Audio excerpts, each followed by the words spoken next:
যেমনটা বন্ধুরা, ফ্রান্সের রাফেল ফাইটার জেট ভারতের বায়ুসেনার অনেক বড় একটা শক্তি। আর সামনের দিনে ভারতের নৌসেনাও ফ্রান্সের রাফেল এমকে ব্যবহার করবে। যদিও বন্ধুরা, ফ্রান্সের রাফেল ভারতে আসার পরে একটি নতুন উচ্চতায় পৌঁছে গেছে, কিন্তু এখন এই রাফেল ফাইটার জেটকে এখনকার সব থেকে বড় চ্যালেঞ্জের মুখোমুখি হতে হবে। হ্যাঁ বন্ধুরা, যেমনটা ভারতের বায়ুসেনা সামনের দিনে তরঙ্গ বায়ুশক্তির নামে একটি যুদ্ধাভ্যাসকে করতে চলেছে, আর এই যুদ্ধাভ্যাসে ভারতের রাফেলকে টক্কর দেওয়ার জন্য ইউরোপ আর জার্মানির ইউরোপ ফাইটার টাইফুন সহ আমেরিকার ফাইটার প্লেনকে সেখানে টক্কর দিতে চলে আসছে। কিন্তু আমি আপনাদের এখানে বলে দিই, জার্মানি আর ব্রিটেন তারা তাদের ফাইটার জেটকে নিয়ে ভারতে শুধু অভ্যাস করতে আসছে না, এমনকি তারা তাদের ফাইটার জেটকে নিয়ে রাফাল ফাইটার জেটকে সোজাসুজি চ্যালেঞ্জ করবে।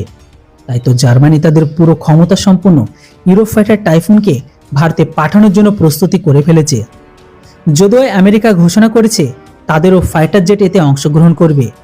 তো আমেরিকা কোন ফাইটার জেট রাফেলকে টক্কর দিবে? যদিও আমেরিকা সেই ফাইটার জেটের এখনো পর্যন্ত তার নাম তো প্রকাশ করেনি, তাই এদের এখন প্রস্তুতি ফ্রান্সের রাফাল ফাইটার জেটকে টক্কর দিয়ে সবার সামনে নিচু দেখানো বা ডাউন করা। এর সাথে সাথে ভারতের এমআরএফ এর মতো টেন্ডারে যেখানে ভারত 114টি নতুন ফাইটার জেট কেনা হবে, সেই টেন্ডারকেও তারা এখন পেতে সমস্ত কিছু করবে। বলে দিই আপনাদের, আমেরিকার ব্রিটেন ভয় এখন একটাই, যে ফ্রান্সের রাফেল ফাইটার জেট ভারতের ঘরের ভেতর ছাড়া অন্য দেশের নিজের ক্ষমতাকে দেখিয়ে যে সমস্ত ঘরে জায়গা করেছে, তাই তো এবার ব্রিটেন আর জার্মানি ভারতের এই যুদ্ধাভ্যাস তাদের ইউরো ফাইটার টাইফুনকে পাঠাতে চলেছে, সাথে ভারতের রাফেল ফাইটারের সাথে তাদের ফাইটারকে টক্কর দেবে। তো বন্ধুরা, আপনারা দেখলে বুঝবেন এবার ভারতের বায়ুসেনার এই যুদ্ধাভ্যাস অনেক গুরুত্বপূর্ণ।